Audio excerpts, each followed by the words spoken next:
மக்களே நான் உங்களுக்கு சொல்லியிருந்தேன் வந்து பிச்சாட்டூர் அடுத்த ராமகிரி ஸ்ரீ அங்காள பரமேஸ்வரி அம்மன் கோவிலுக்கு வந்து நம்ம வந்தோம் அப்படின்னு சொன்னா அந்த கோவில்ல இருந்து நிறைய புண்ணிய ஸ்தலங்களை நம்ம பார்க்கறதுக்கான ஒரு வாய்ப்பு நமக்கு கிடைக்கும் அப்படின்னு நம்ம சொல்லியிருந்தோம். அந்த வகையில் நிறைய புண்ணிய ஸ்தலங்களை வந்து நம்ம போய் பார்த்துட்டு வந்திருக்கோம்.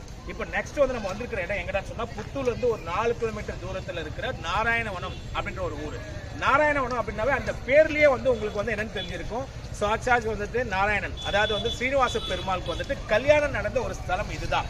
ஸ்ரீனிவாச பெருமாளுக்கும் பத்மாவதி தாயாருக்கும் ஒரு கல்யாணம் நடந்த ஒரு புண்ணிய ஸ்தலத்துக்கு தான் நம்ம வந்திருக்கோம்.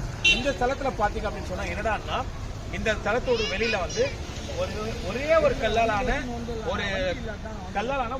கொடி கம்பத்தை வந்து ஸ்தாபனம் பண்ணிருக்காங்க. இந்த கோவிலுக்கு உள்ள போனாதான் மரத்தாலான ஒரு கொடிக்கம்பம் உள்ள இருக்கிறத நம்ம பார்க்க முடியும். இந்த கொடிக்கம்பத்துக்கு அடுத்த வந்து 16 கால் மண்டபம் ஒண்ணு இருக்கு. இந்த 16 கால் மண்டபம் அப்படின்னு சொன்னா 16 தூண்களால அந்த மண்டபம் வந்து நின்றுட்டு இருக்கு. இன்னைக்கு வரைக்கும் பல ஆண்டு வருஷமா இன்னைக்கு அந்த மண்டபம் அதில் நின்றுட்டு இருக்கு. இந்த மண்டபத்துல என்னடான்னு சொன்னா கோவில் சார்ந்த எந்த ஒரு உற்சவரா இருக்கட்டும், கோவில் வந்து சுவாமிக்கும் பத்மாவதி தாயாருக்கும் வந்து ஊஞ்சல் உற்சவமா இருக்கட்டும், எந்த ஒரு விசேஷமா இருந்தாலும் அந்த மண்டபத்துல தான் வந்து நடக்கும். அதை வந்து இப்ப நம்ம பார்க்க போறோம்.